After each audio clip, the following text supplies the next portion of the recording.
You did what? Deleted the entire project in Final Cut Pro?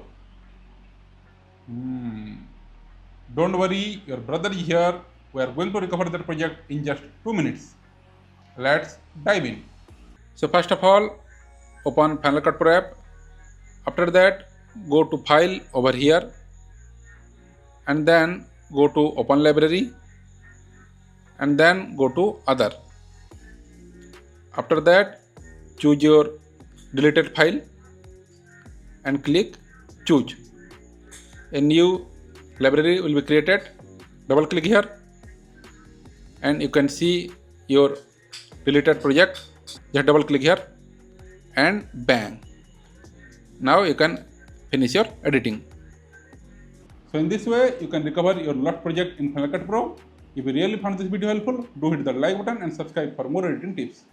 See you in the next video. Thanks for watching.